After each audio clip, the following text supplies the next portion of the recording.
今日も一日主あなたに委ねます。主よ、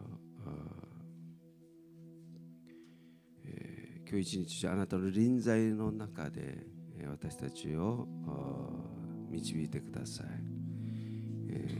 あなたの臨在が私たちのすべてを癒し、真理に導いてくださることを信じます。あなたを歓迎します。こ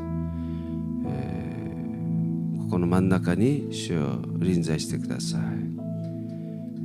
すべてを委ねます。今日の2人の講師を主をあなたが守ってくださり、あなたの豊かな恵み、聖霊充満で導いてください。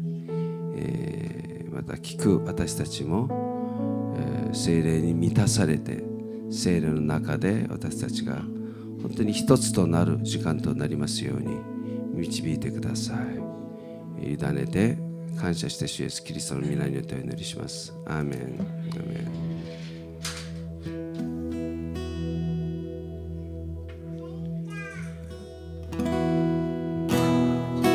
あなたを求めます言葉で表せないほど主を前よりも求めるあなたをあなたをあなたを求めます言葉で表せないほど主を前よりも求めるあなたをもう一度あなたをあなたを求めます言葉で表せないほど主を前よりも求めるあなたを息するより歌うよりも命よりも何よりも時が過ぎてもそばにいる古い自分に戻りたくないかなあなたを求めます言葉で表せないほど主を前よりも求めるあなたをあなたをあなたを主を求めましょう言葉で表せないほど主を前よりも求めるあなたを賛美する主に賛美する主に天高く声上げ賛美する主に賛美する主に天高く声上げ賛美する主に天高く声上げ賛美する主に賛美する主に天高く声上げ息するより歌うよりもあなたを今求める息するより息するより歌うよりもあなたを今求める息するより息するより歌うよりもあなたを今求める息するより息するより歌うよりもあなたを今求めるあなたを求めます言葉で表せないほど主を前よりも求める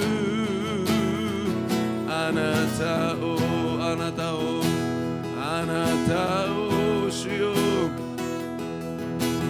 求めます言葉で表せないほど主を前よりも求めるあなたをあなたを求めます言葉で表せないほど主を前よりも求めるあなたを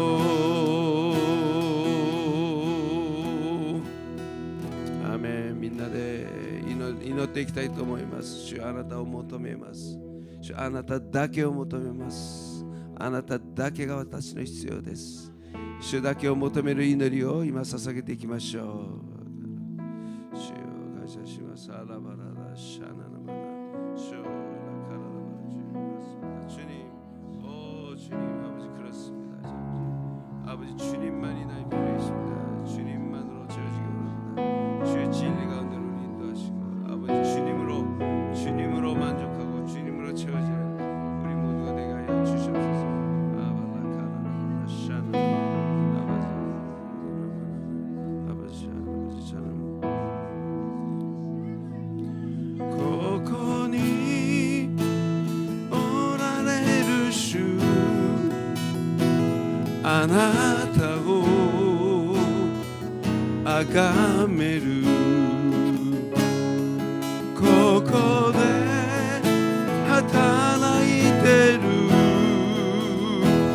あなたを崇めるここにおられる主あなたを崇める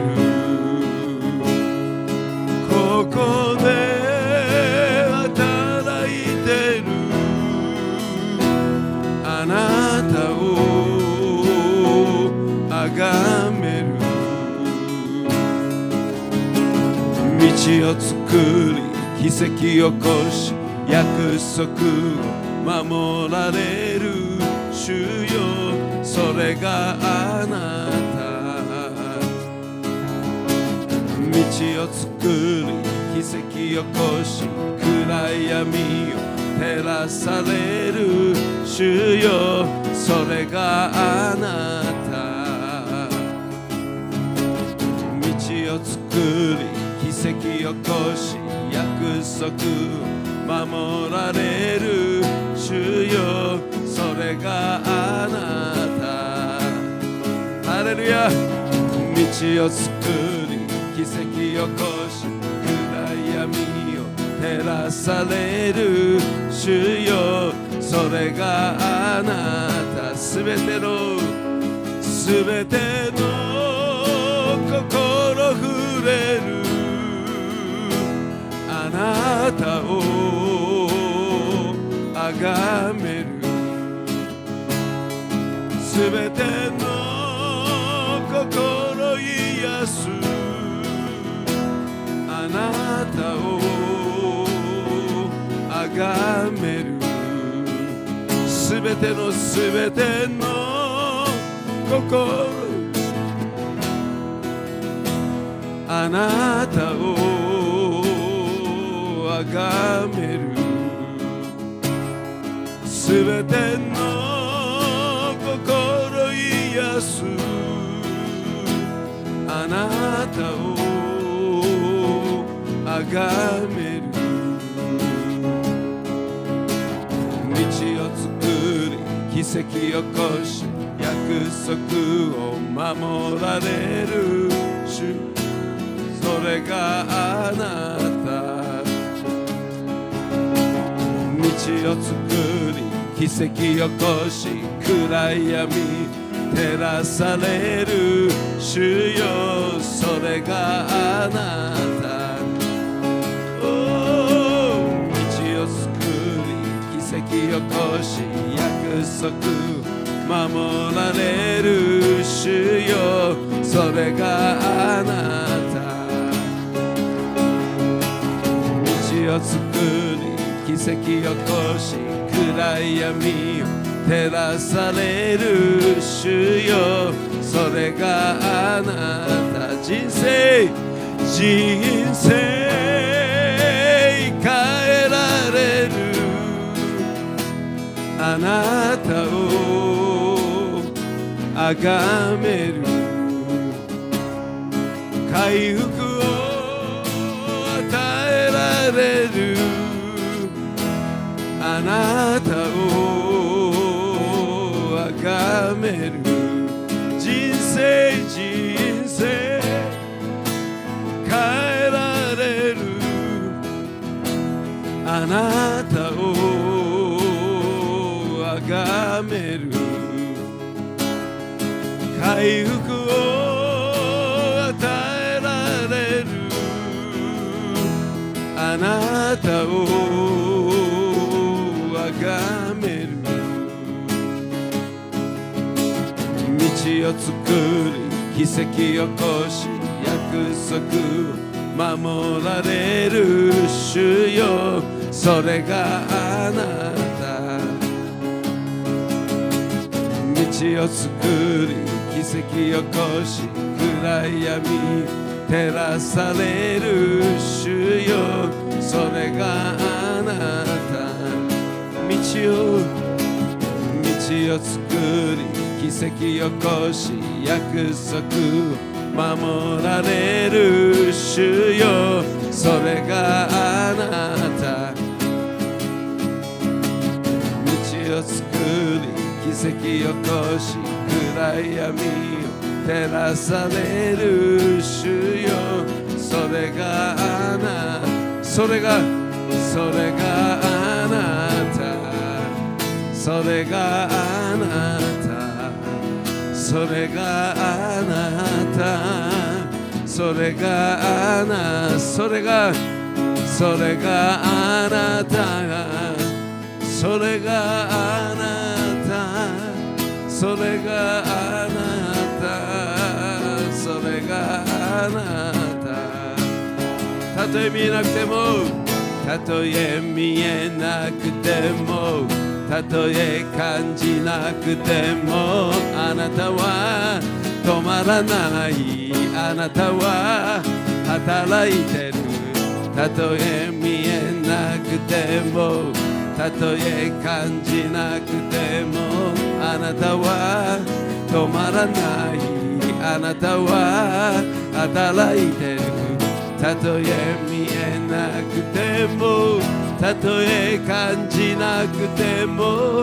あなたは止まらないあなたは働いてるたとえ見えなくて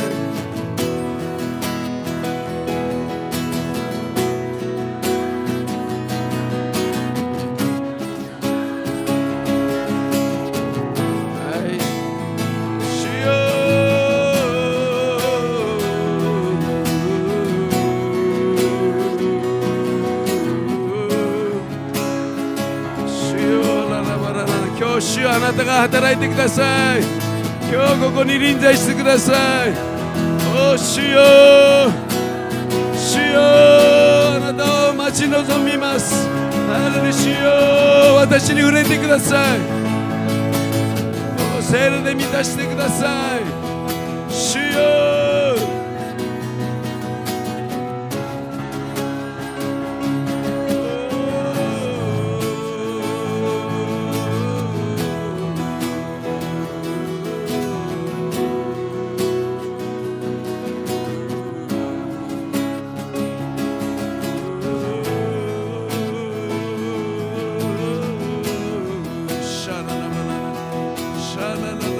聖霊様、今日ここに臨んでください。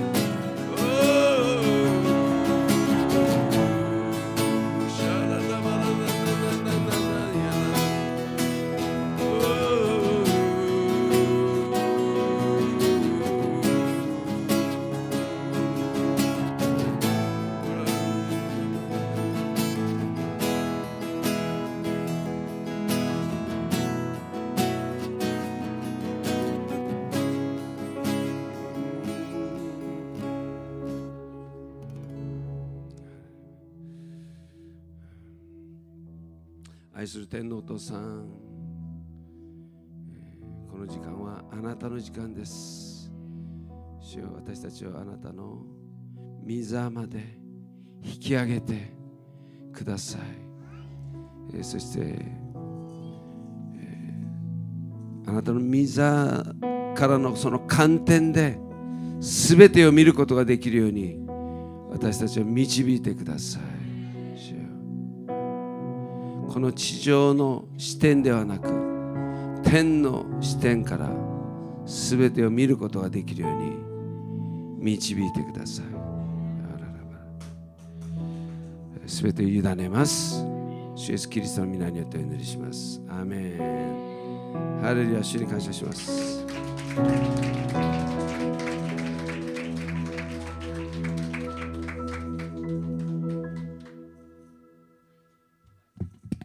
はい、ありがとうございます。今日の講師はですね、とても独特な歩みをされてた方であることを聞きました。오늘 강사분은 아주 독특한 그런 여정을 걸어오신 걸로 제가 들었습니다. 普通は宣教師とすればある一つの国に行ってそこでずっと使える形なんですけど, 보통 선교사라고 하면은 한 나라에 가서 이제 쭉 그 나라를 섬기는 것이 일반적인데, 昨日ちょっと話を聞いてみたら 어제 잠시 얘기를 들어보니까いろんな国をこう回って、そしてまだ10年後韓国に戻られた方なんですね。 어제 말씀을 들어보니까 여러 나라를 돌면서 그리고 지금 이제 한국에 다시 들어가셨는데, 그래서 一つの国にずっといるのといろんな国を2年ぐらいずつ回るのどっちが楽だと思いますか? 여러분, 한 나라에 쭉 있는 거하고 여러 나라를 한 2년마다 이렇게 돌아다니는 거 어느 게 더 쉬울 거라고 생각합니까? いろんな意味で国を移すことは大変なことですよね。家族連れて、それで子供4人だったそうです。자녀도 4명이나 있다는데 그 가족을 다 이끌고서 이동을 한다는 게 보통 일이 아닐 텐데, 私その話を聞きながら素晴らしいなと思いました。 제가 그 얘기를 들으면서 정말 귀하다고 생각을 했습니다. なぜかというと、何かミニストリーするとですね、何か見せたいんですよ。結果を生み出して人々に見せたいという欲望があります。 우리가 사역을 하다 보면은 어느 한 곳에서 뿌리를 뽑고 뭔가 열매를 맺어서 보여주고 싶은, 증명하고 싶은 그런 우리의 그 욕망이 있어요. しかし主がもうこれでいいよ、次移しなさいって言われるときにそのまま従順できるってことは、これは普通のことじゃないです。 그렇지만 어디를 가라 그랬는데 이제 됐으니까 다른 데로 가라. 이거에 순종한다는 거는 보통 어려운 게 아니라고 생각합니다. そのような独特な神様の声を聞いて従順する、そのような油注ぎが今日注がれると思います. 그래서 오늘 우리 목사님을 통해서 이제 주님의 음성을 듣고 순종하는 그런 기름 부음이 오늘 부어질 줄 믿습니다. 私の紹介が長すぎたら제 소개가 길어버리면 안 되니까 본인の話本人でされるようにお願いしたいと思います. 그 본인 얘기는 본인께서 이제 해주시기를 부탁드리고요. 조재일 복시요紹介します. 하이 학시대 문과에 마셔. 조재일 목사님. 네, 우리 목사님께서 좋은 숙소를 잡아주셔서 너무 잠을 잘 잤습니다. いいホテルを取ってくれて本当に楽によく眠れました. 네, 저는 일본은 두 번째입니다. 私日本は2回目です. 토야마에 가서 중국인 교회와 일본 교회에서 한번 말씀을 전했었고, 富山に行って日本人の教会、韓国人の教会でメッセージしたことがあります. 이번에 처음으로 이제 도쿄에 와서 여러분들을 만나게 되었습니다. 東京は今回が初めてです。そして皆さんと会えてとても感謝です. 하나님께서 여러 사람을 통해서 많은 나라를 가게 될 거라는 이야기를 이렇게 들었는데 그러한 일들이 한 2년 전부터 계속 저에게 이루어지고 있습니다. いろんな方々を通してこれからあなたはいろんな国々を回るようになるよって言われたんですけど、その通り今行われています. 저는 한국에서 믿는 집안에서 이렇게 모태 신앙으로 태어났습니다. 私はクリスチャンホームで生まれ育ちました。韓国で. 그래서 교회는 다녔지만은 예수님을 만나지는 못했습니다. しかし教会はずっと通っていたんですけど、イエス様とは出会わなかったです.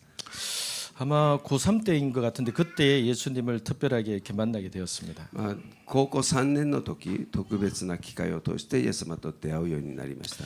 그래서 밤새도록 방바닥을 떼굴떼굴 굴면서 회개하고 통곡하면서 이렇게 주님을 만나게 되었습니다. 本当に真夜中ですね、夜中、一晩中泣きながらもう自分の部屋で転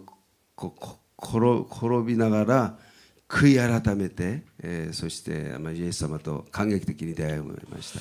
그래서 저는 저의 경험을 통해서 교회를 다니는 것과 예수님을 만난다는 것은 다르다는 것을 알게 되었습니다. ですから私はその時教会に通うこととイエス様と出会うことは違うなということを知りました.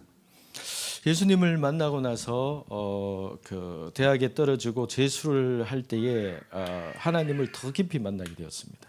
そしてイエス様と出会って、それから大学に1回試験に落ちたんですけど、何ですか、受験の時に、その時もっと深くイエス様と出会う体験することができました. 그리고 나서 서울에서 대학을 다닐 때에 하나님 앞에서 이렇게 하나님의 일을 해야 된다는 마음은 있었지만은 신학교에 갈 용기가 나지 않았습니다. そして大学生の時に本当に神様のために自分の人生を捧げたいという心はあったんですけど、進学校に行く勇気まではなかったです. 그때쯤에 저희 아버지 사업이 부도가 나서 제가 직장을 얻어서 돈을 벌어야 했기 때문이었습니다. その当時大学生の時に、父の事業が破産したんですね。そして、自分もその時働かなければならなかったんです. 근데 제 마음은 돈을 버는 것이 직장 생활하는 것이 편하지 않았고 하나님의 일을 해야 될 것 같다는 그러한 부담감이 있었습니다.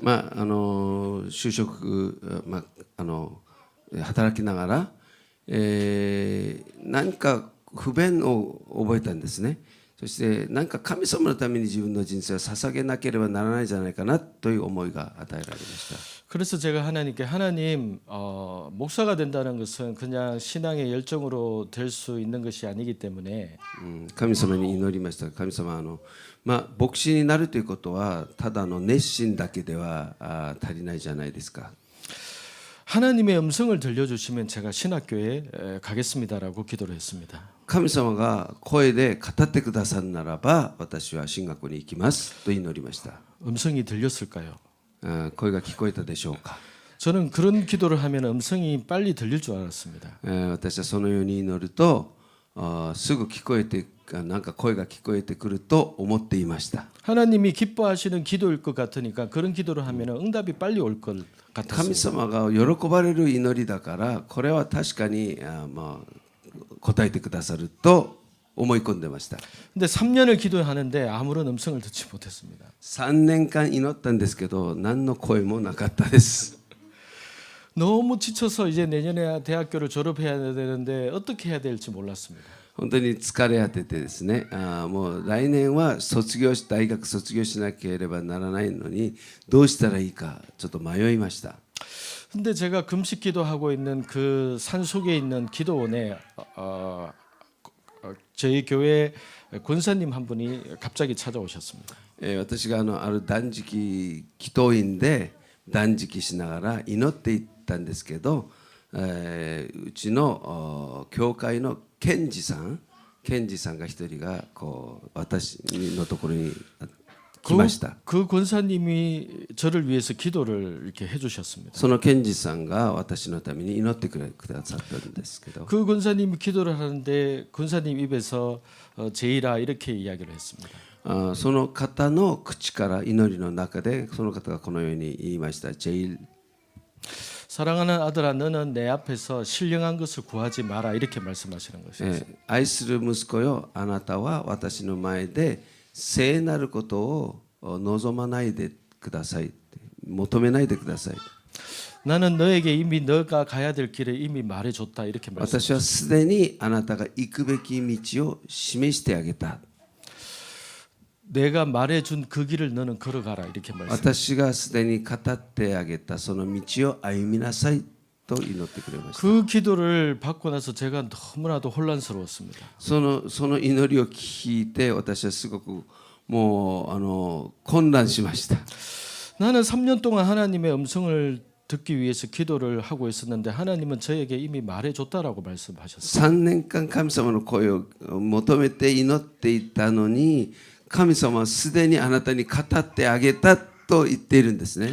그러면서 신령한 것을 내게 구하지 말라라고 하나님이 말씀하셨습니다. 신령한 거、霊的な特別なものですね。それを求める必要はないと語られたんですね。 그래서 그 군사님이 저에게 무엇을 기도하고 있냐라고 물었습니다. その方は私にあなたは今何を求めて祈っているのって聞かれました。 제가 하나님의 음성 들으며 신학교 가겠다고 그렇게 기도하고 있다라고 말했습니다. 私は神様の声があれば私は進学校に行く、そういうのに祈っています。 그 권사님이 웃으면서 제일의 형제 하나님이 이미 말해줬다고 하는데 왜 그렇게 기도하냐라고 その方は笑いながらもうすでに神様が語ってくださったと言っているのになんでそのように祈ってるのって逆に私に言われました。 그래서 제가 말했습니다. 저는 못 들었습니다. 私は聞いてないですと私は言いました。 그래서 그 권사님이 그래서 너가 못 듣고 있으니까 하나님께서 나를 보내신 것 같다라고 말씀하셨습니다. あなたが聞き取れないから神様は私をあなたのところに送ったと思うよって言われました。 여러분 이러한 저의 이 상황이 많은 성도들에게 있어서 일어나고 있습니다. 皆さんこういうことが多くの生徒たちの人生に同じく起こっています。 우리는 기도를 이렇게 하면서 굉장한 많은 실망감과 절망감을 느낍니다. 私たちは祈りの中でいろんな失望感と絶望感を覚えています。 왜 내 기도는 응답이 되지 않을까라는 고민을 합니다. なぜ私の祈りは聞かれないのかと悩んでいます。 그런데 하나님은 여러분들에게 말해줬고 말씀하셨다라고 할 때가 대부분입니다. しかし大多数の場合はもうすでに神様は語ってあげているんです。 이 문제를 왜 이러한 문제가 일어나는가에 대해서 우리가 알아야 되는 겁니다. なぜこういう問題が起こっているか私たちはそれを知らなければなりません。 그래서 저는 졸업을 하고 신대원에 가서 목회자가 되었습니다. まあそして私は、大学院進学大学院に、入ってそして牧師になる道を歩みました。 제가 신대원을 다닐 때에 깜짝 놀란 일이 있었습니다. 私が大学院に通っていた時に驚くべきが一つありました。 교회가 100m마다 십자가가 하나씩 있는 것을 제가 보게 되었습니다. 私はまあこうソウルを見たらですね、こうもうほぼ100メートルごとに教会が一つずつ立っているのが見えてきたんです。 그것이 저에게 기쁨이 되는 게 아니라 제가 너무나도 충격을 받았습니다. それを見て喜びよりはちょっと衝撃を受けました。 교회가 이렇게 많은데 왜 내가 목사가 되어야 할까라는 물음이 생겼습니다. 教会がこんなにいっぱいあるのに私が牧師になる必要があるかという思いをしました。 그래서 또다시 하나님께 기도하기 そ 시작했습니다. してもう一回、祈り始めました。 여러분 신앙생활을 하면서 하나님 앞에 해결되지 않거나 하나님 앞에 궁금한 거 있으면 그것을 알 때까지 물고 늘어져야 됩니다. 皆さん信仰生活の中で、何かこう神様にこう浮かぶ疑問とかありましたらそれを諦めずに最後まで握って掴んで求める必要があります。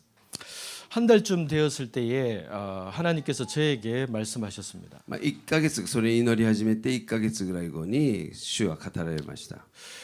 그것도 역시 저가 아닌 목사님의 설교 말씀을 통해서 저에게 말씀하셨습니다. それも神様の直接の声じゃなくてある牧師先生のメッセージを通して私に語ってくださいました。 제가 하나님의 음성을 들을 줄 알지 못하니까 저는 누군가를 통해서 들을 수밖에 없었던 겁니다. 私が直接神様の声が聞ける耳がなかったので神様は他の方を通して私に語ってくださったんです。 온누리 교회 하영조 목사님을 통해서 하나님이 저를 이스라엘 선교로 부르셨다는 것을 제가 알게 되었습니다. オンヌリ教会の今亡くなられたハ先生のメッセージを通して私はそのメッセージを聞いているうちに主は私をイスラエルに使わされたということを知りました。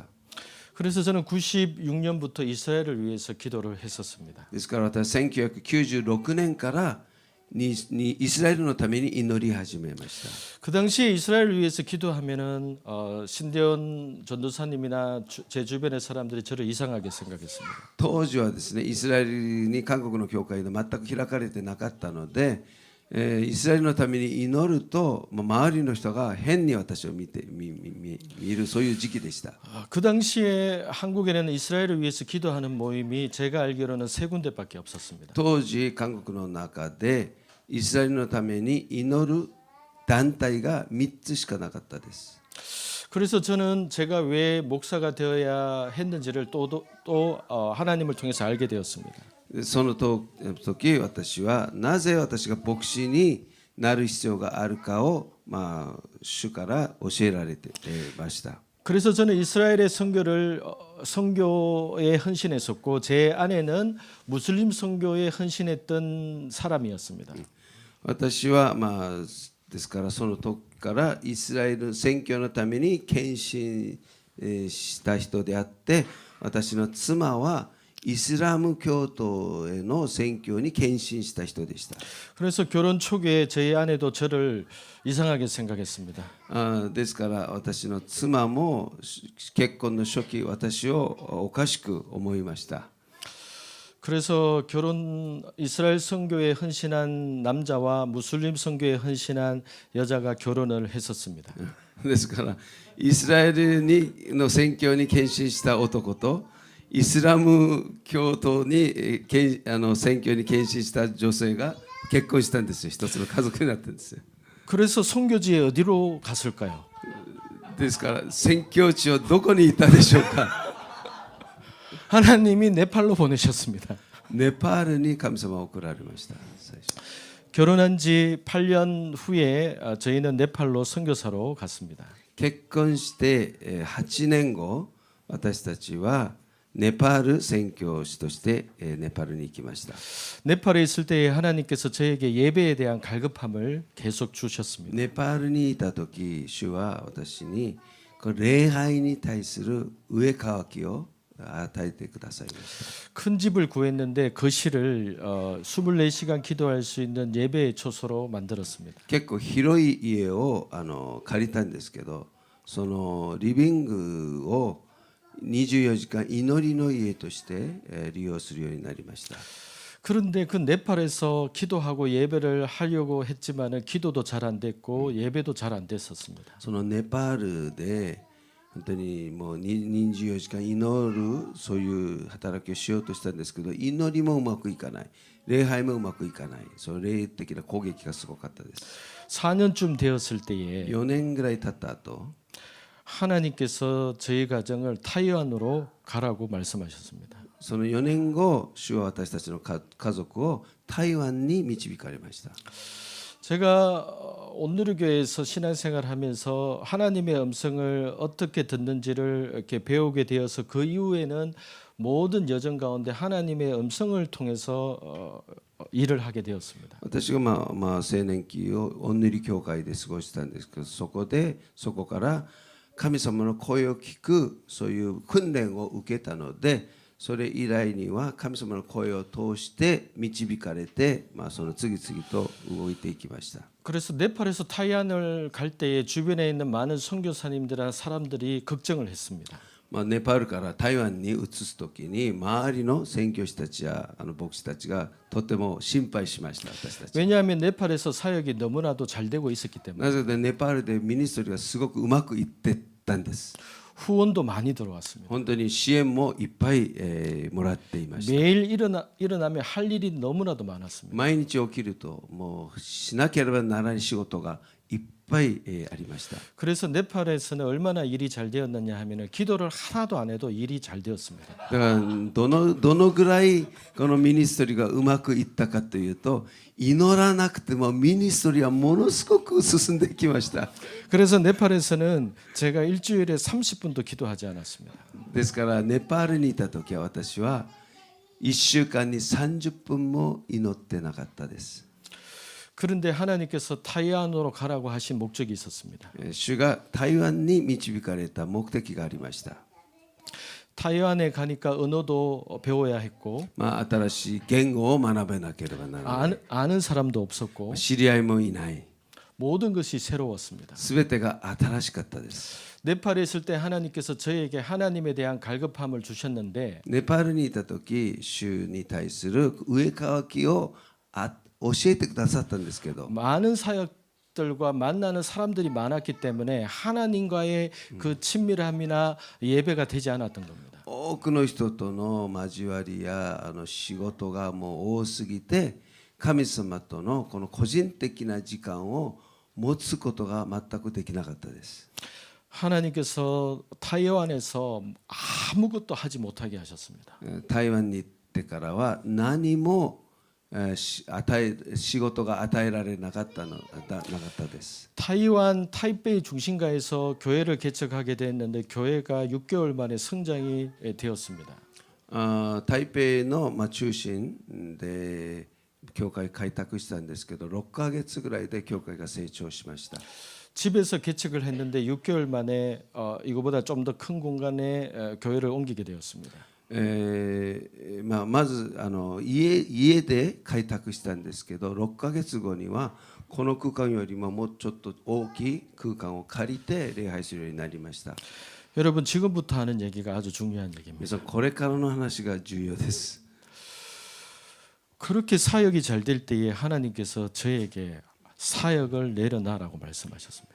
このようにミニストリーがうまくいってた時、主はそのミニストリーを下ろしなさいと語られました。 너는 여기서는 아무것도 하지 말라고 하셨어요. あなたはここでは何もしないで黙っていなさい。 저는 그것이 너무나도 이해가 되지 않았어요. 私は全く理解ができませんでした。 선교사면 선교의 일을 해야 되는데 하나님이 아무것도 하지 말라고 하셨어요. 宣教師だから宣教しなければならないのに、何もしないで黙っていなさいって言われるのは一体何か。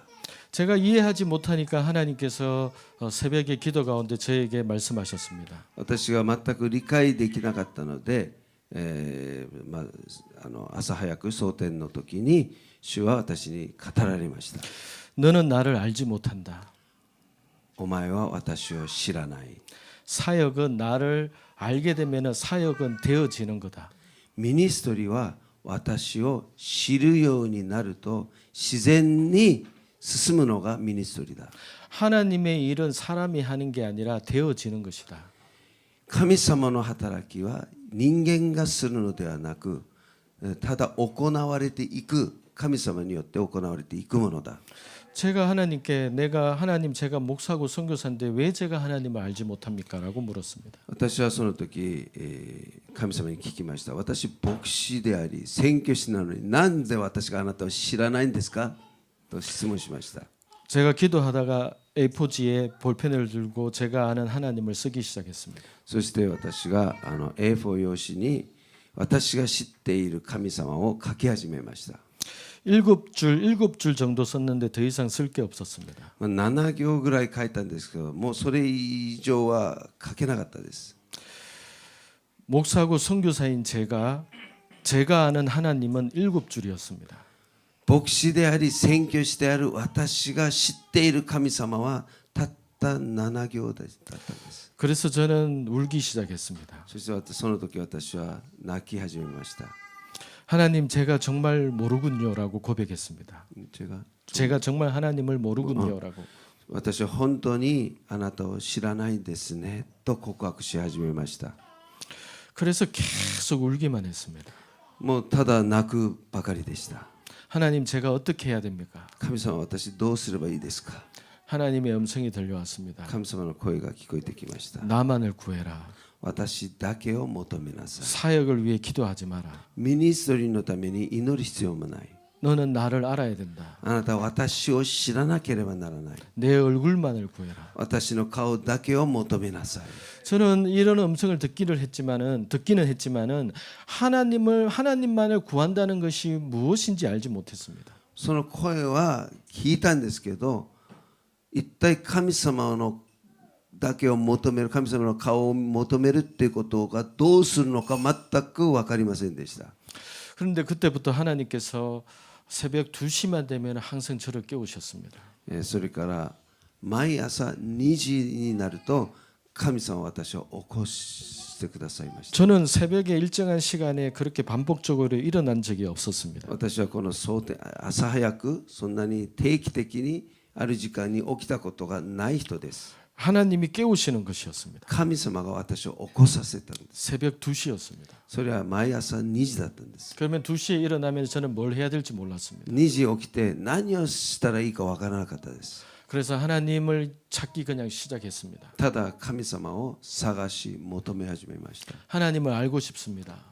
神様あなたを知りたいです。 하나님을 어떻게 하면 더 알 수 있습니까? どうしたらあなたを知ることができますか。 그것을 1개월, 2개월 동안 계속 그렇게 그 기도만 했었습니다. 1ヶ月、2ヶ月その祈りだけしていました。 그렇게 기도하면 은혜가 부어지고 하나님을 알게 되고 기쁨이 있을 줄 알았습니다. そのように祈るともう恵まれて、そして喜びに満たされていくと思っていました。 여러분 그렇게 기도하면 은혜가 풍성할 줄 알았습니다. そのように祈ると本当にもう恵みいっぱいいただいて充満になると思ってました。 근데 실제로 제가 경험한 것은 너무 괴로웠습니다. しかし私が実際に経験したのは本当に苦しかったです。 아내가 기도하러 방으로 2시간 들어가면은 제가 거실에서 아이들 4명을 돌보아야 했습니다. 私の妻も朝早く起きて、そして祈るために部屋に入ると私がリビングで子供たちを面倒見なければならなかったです。 아내가 기도가 끝나고 나오면 제가 기도하러 들어가고 아내는 4명의 아이들을 거실에서 돌봐야 했습니다. そして、妻の祈りが終わると妻がリビングに来て子供4人の世話をして、私は部屋に入って祈るようになります。 이 단순한 패턴을 몇 개월씩 반복한다고 생각해 보십시오. このパターンを毎日数ヶ月繰り返すと思ってみてください。 너무 힘듭니다. 本当に辛いです。 일주일에 30분도 기도하지 않았던 선교사가 1週間に30分も祈ってなかった宣教師が 매일 10시간씩 몇 개월을 기도한다는 것은 쉬운 일이 아니었습니다. 毎日10時間ぐらい、数ヶ月間を祈るということは本当に苦しいことです。 그런데 제가 한 것이 아니라 그렇게 기도가 되어졌습니다. しかし、私がそのように祈ったのではなく本当に導かれてしまいました。 왜냐하면 대만에는 아는 사람도 없었기 때문에 만날 사람도 없었고 なぜかというと台湾には知り合いもいなかったのでもう出会う人もいなかったし 언어가 안 되기 때문에 나갈 수도 없었습니다. まあ言語ができないから外に出ても何もすることもなかったです。 하나님께서는 하나님의 은혜를 부어주기 위해서는 저희 가정의 환경을 하나님께서 그런 식으로 조성해 가셨습니다. 神様との、単独に出会うために神様はそのような環境を作られたと思います。 일주일 동안 집에만 있다가 이제 쇼핑을 먹을 거를 사러 가야 했기 때문에 까르푸라는 쇼핑몰로 가야 했습니다. 私1週間そのように過ごして、1週間に1回ぐらいは、食料買いにカルフっていう、大型のマーケットに行き 근데 ました。 중국어는 모든 것이 어떤 까르푸도 그 찌아르푸고 맥도날드도 맥도날드가 아닌 다른 어떤 그 발음으로 해야 했기 때문에 까르푸를 찾아가기도 쉽지가 않았습니다. カルフっていう、大型のあれだったんですけど中国はです、全部名前を漢字で変えて発音も全く違うんですね。ですからそのカルフ自体を探すのも大変だったんです。 그래서 택시에 6명이 타서 택시 기사에게 찌아르푸로 가자고 말을 했습니다. そして、タクシーに乗って6人がタクシーに乗って家族が乗ってタクシーのドライバーにチアルフって、漢字でそうカルフじゃなくてチアルフに行 근데 ってくださいっ 택시가 て 택시 기사가 못 알아들었습니다. その、ドライバーは聞き取れなかったです。 그래서 제가 그 성조를 바꾸어서 또 다르게 찌아르푸라고 だ 얘기를 から 했습니다. このイントネーションあるじゃないですか。4姿勢っていうんですか。それを変えてまたチアルフと変えて言いました。 택시 기사가 또 고개를 이렇게 가우뚱하면서 못 알아들었습니다. そう言ってもドライバーは聞き取れなかったです。 모든 성조를 하면서 찌아르푸를 4번 5번을 얘기를 했습니다. すべてのこの姿勢を使って4回5回チアルフチアルフチアルフって言いました。 결국 택시에서 저희는 내렸습니다. 結局タクシーから降りました。 지금은 웃을 수 있지만은 그때는 너무나도 슬펐습니다. 今は笑えるんですけど、その当時はとっても悲しかったです。 아이들 4명이 쇼핑하러 가겠다고 택시를 탔는데 쇼핑하러 출발도 못하고 택시에서 내렸던 겁니다. 子供4人連れてショッピングに行こうとタクシーに乗ったんですけど、もう出発の前にもタクシーから降ろすしかなかった状況。 다시 집으로 가는 그 그림이 너무나도 무겁고 너무나도 슬펐습니다. 家に戻らなければならないそのもう足は本当に重たくて心が辛かったです。 제 자신이 너무나도 초라했습니다. 本当に自分が本当に惨めに思われました。 대만에서 철저하게 저는 그렇게 마음이 가난해지고 슬프고 힘들고 내가 할 수 있는 것이 아무것도 없다는 것을 깨닫기 시작했습니다. 台湾に行ってから私は本当に自分は何もできない惨めな弱い、そういう存在であることを知り始めました。 그때부터 하나님께서 은혜를 더 부으셔서 기도가 깊어지기 시작했습니다. その時から主は恵みを与えてくださり、祈りがもっともっと深くいくように導いてくださいました。 새벽 2시에 일어나서 기도를 하는데 朝2時に起きて祈りを始めると、 어느 날 하나님께서 ある日主が 저에게 말씀하셨습니다. 私に語られました。 네 안에 숨겨진 죄를 아내에게 고백해라. あなたの内側に隠されている罪を妻に告白しなさい。 제가 하나님께 하나님 죄를 하나님께 고백하면 되지 왜 아내에게 말해야 됩니까?라고 물었습니다. 主よ、自分の罪を主に告白すればいいのになんで妻にまで告白しなければならないんですか。 하나님이 아무 말씀도 하지 않았습니다. 主は何も話されなかった、黙っておられました。 그러면서 기도가 딱 되지 않았습니다. その時から祈りが止まってしまいました。 하나님 이것이 정말 하나님의 음성이라면은 지금 아내에게 이러이러한 말을 하게 해주신다면은 제가 아내에게 제 죄를 고백하겠습니다라고 고백했어요. もしこれが神様の御心なら、妻の口からこういう言葉が出るとあなたの導きだと信じて私は告白しますと言いました。 그 기도를 하자마자 아내가 기도하다 갑자기 저에게 그 말을 하기 시작했습니다. その祈った直後妻が部屋から出て自分が話したその言葉で私に話をかけました。 그래서 제 안에 숨겨놓았던 죄를 아내에게 고백을 했습니다. その時私は自分しか知らない隠しておいたその罪を妻に告白しました。 아내도 하나님께서 남편에게 대해서 잘못된 태도를 하나님이 지적하셨습니다. その時その妻も神様からその夫に対する間違った態度に対して主がこう指摘されました。 남편에게 순종하라라고 말씀하셨습니다. 夫に従順しなさいと語られました。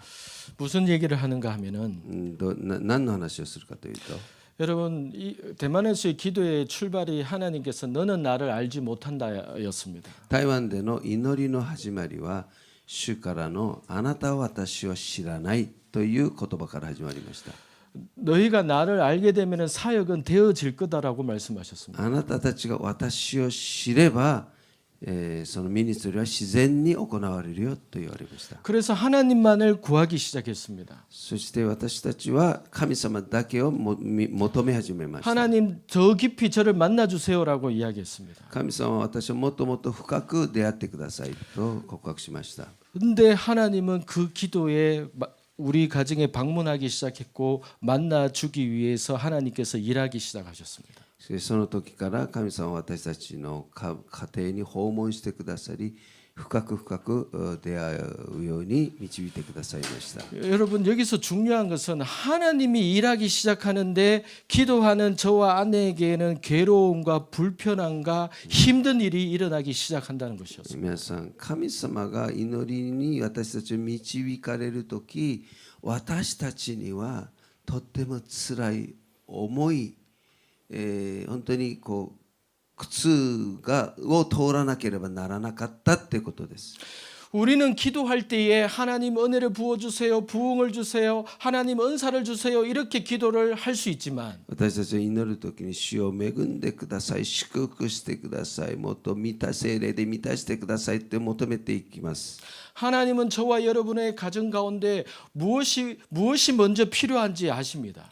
しかし主は私たち皆さんの家庭の中に何が本当に必要であるかを知っておられます。 하나님은 우리 가정을 완전히 사로잡기 위해서 우리 가정에 방문하고 싶어 하셨습니다. 主は私たちの家庭を完全に所有されるために主は私たちの家庭に訪ねられて来られました。 하나님이 방문하고 싶어 하는데 하나님이 방문할 수 없는 환경이 저희 가정에 있었던 겁니다. 主が訪れようとしているのに主が訪れにくい環境が私たちの家庭の中にあったんです。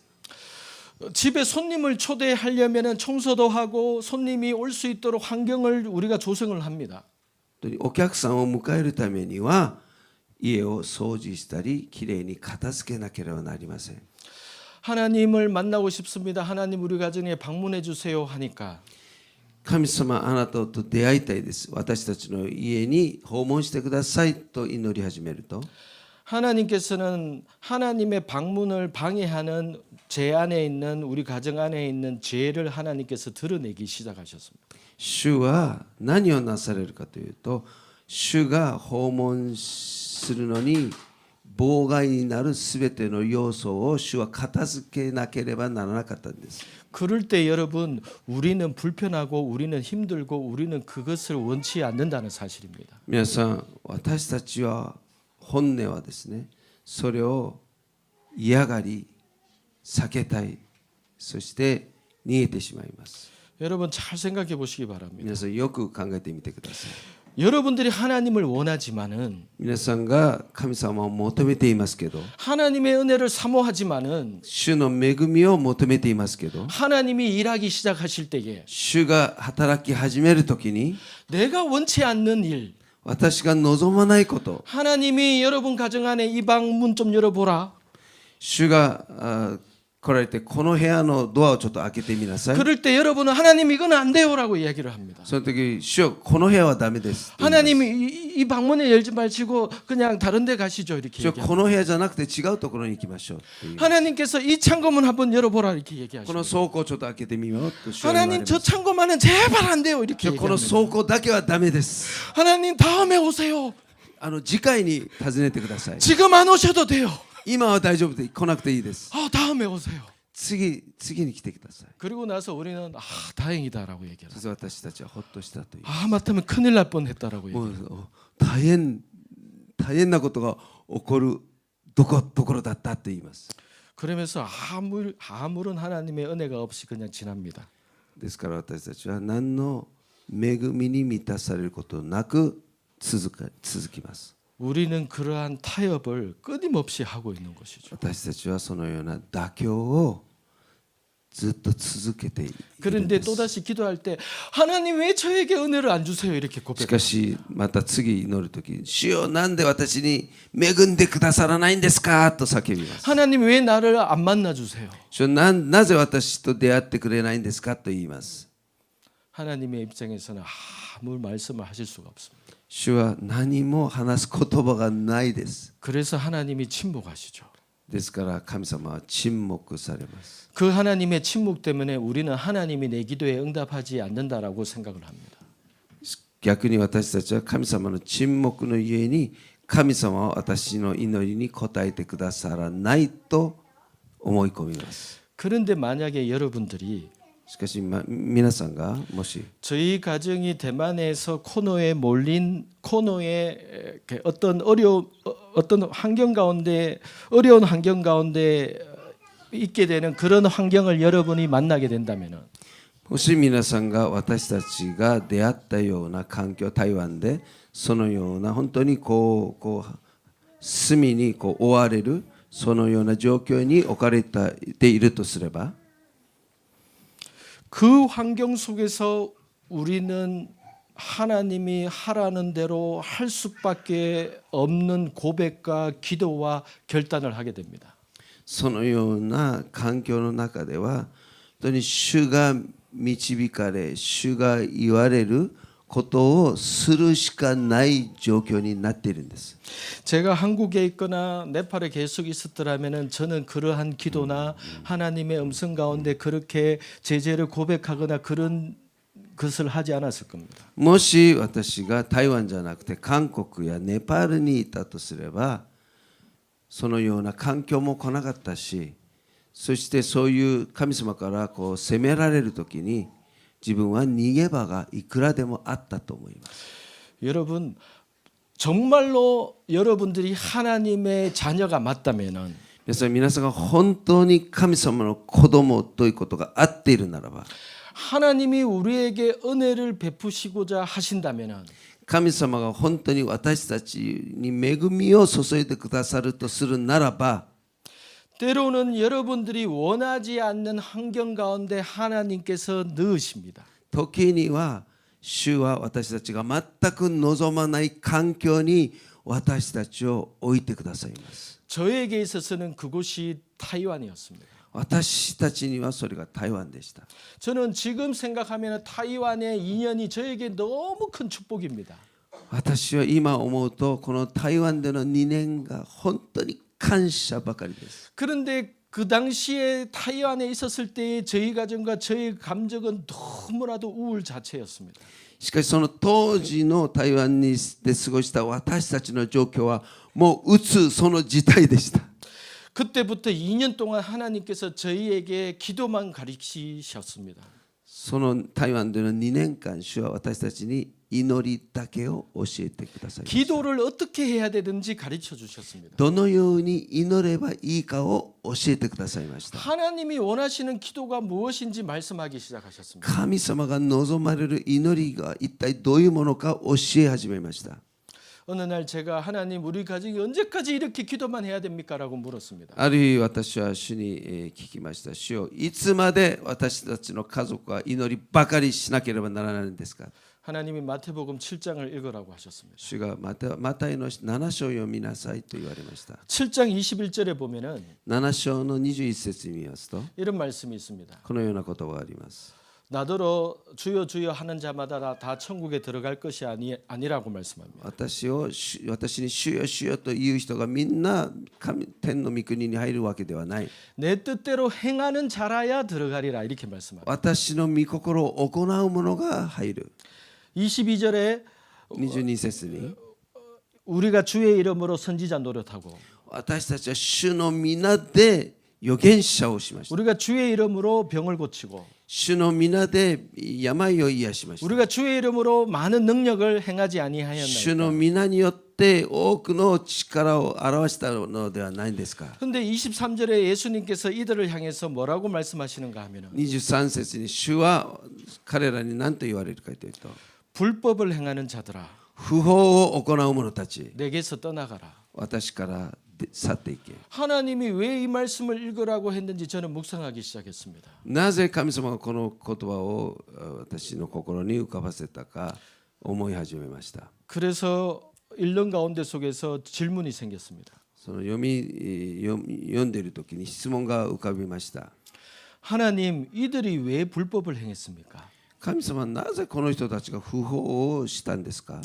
주의 이름으로 선지자 노릇하고 병 고치고 능력을 행한 사람들은 主の皆によって預言をし、そして癒し、そしていろんな奇跡を行った人たち。 목사고 선교사고 평신도 사역자들인데 彼らはもう牧師であり、そして宣教師であり、そして本当に献身したクリスチャンじゃないですか。 이들이 왜 불법을 행했습니까? 彼らがなぜ不法を行ったんですか。 왜 이들을 향해서 모른다라고 하십니까? なぜ彼らに向かって私はあなたたちは全く知らないと言われるんですか。 그때 성령님께서 저에게 말씀하기 その 시작했습니다. 時聖霊が語られました。 마지막 때에 終わりの時に 내가 私は 지도자들을 먼저 깨운다. 指導者たちをまず起こさせる。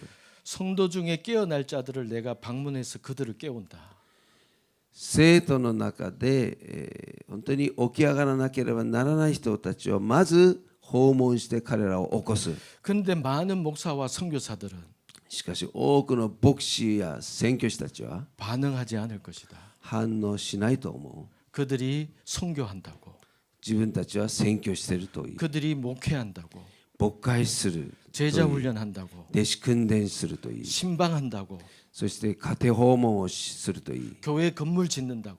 教会を建物を新しく建てると言いなが 내 ら 말에 그들은 반응하지 않을 것이다. 私の言葉に彼らは全く何の反応もしないだろう。 나는 그들에게 그때에 그 일 하라고 한 적이 없다. 私は彼らにその時にそれを行うように命じたことがない。 내 앞에 와서 나를 구하고 아버지의 마음을 구하라고 나는 그때 그에게 말을 私のもとに来て私を知り私を学ぶように私は声をかけた。 근데 마지막 때에 しかし終わりの時に 많은 교회의 지도자들은 多くの教会の指導者たちは 교회에 관심을 가지고 教会自体に関心を持って 교회의 부흥에 관심을 가지고 自分の教会のリバイバルだけを思い 교회의 일 자체에 관심을 가지면서 教会の働きばかり興味を持って 그들은 나에 대해서 관심을 가지지 않는다. 彼らは私に何の関心も持っていなかった。 그들 모두는 彼らすべては 내가 하라고 하지 않은 私がさせてない 그들 자신들의 일을 했기 때문에 自分たちの働きをしたので 내가 원하는 일이 아닌 私が望む働きでない 그들이 원하는 일을 했기 때문에 自分たちが望む働きをしたので 그 모든 일은 そのすべての働きは 불법이다. 不法だ。 그래서 그들은 불법을 행하는 것이다. だから彼らは不法を行う者たちだ。 그들은 말씀처럼 마지막 때에 내게 이렇게 말할 것이다. 彼ら終わりの時に私にこのように言うと、 하나님 제가 교회 일을 했습니다. 主よ私は教会の働きをしました。 하나님 제가 선교했습니다. 主よ私は宣教しました。 하나님 제가 많은 병자를 고쳤습니다. 主よ私は多くの病人を癒しまし 제가 た。 전도도 많이 했습니다. 私は多く伝道しました。 근데 하나님은 しかし主は 나는 너희를 모른다. 私はあなたを全く知らない。 너희들은 불법을 했다. あなたたちは不法を行った。 내가 하라는 일을 하지 않는 것은 私が言ったことを行わないことは 나와 아무런 관계가 없다. 私と何の関係もない。 제가 이 음성을 듣는데 울기 시작했습니다. 私がこの主の声を聞きながら泣き崩れました。 네팔에서 이제 저의 모습이 생각이 났기 때문입니다. ネパールでの自分の姿が思い起こされました。 저는 기도는 하지 않았지만 私は祈りはしてなかったんですけど 너무 바빴습니다. 忙しすぎました。 사역이 너무 잘 됐습니다. ミニストリーがうまくいきすぎました。 기도하지 않아도 祈らなくても 사람들이 많이 왔습니다. 人々がいっぱい来ました。 2개월 만에 2ヶ月に 세례를 7명에게 세례를 주고 7人に洗礼を授けて 3개월 만에 3ヶ月後 교인이 60명이 되고 教会員が60人に増え 그런데 しかし 기도는 하지 않았습니다. 全く祈ってなかったです。 하나님을 구하지도 않았습니다. 主を求めてなかったです。 선교 일이 너무 잘 되었기 때문에 宣教の働きがあまりにもうまくいったので 기도하지 않아도 모든 것이 되었습니다. 祈らなくても全てがうまくいきました。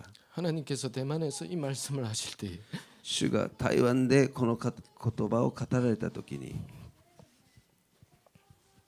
제가 불법을 행하고 있었다는 것을 自分が不法を行っていたこと 깨닫게 되었습니다. それを悟りました。 그 많은 선교가 その多くの宣教が 불법이었던 겁니다. 不法だったんです。 하나님이 나를 모른다고 主は全く私を知らないと 말씀하시는 그 일에 語られるその言葉の前に 저는 선교한다고 私はもう自分は宣教すると言いながら 생각했던 겁니다. やっていたんです。 그래서 그때 하나님께서 저에게 말씀하셨습니다. 主がその時私に語られました。 대만에서 내가 너희를 깨우는 것이다. 私は台湾であなたたちを起こした。 너는 내가 하라는 일만 해라.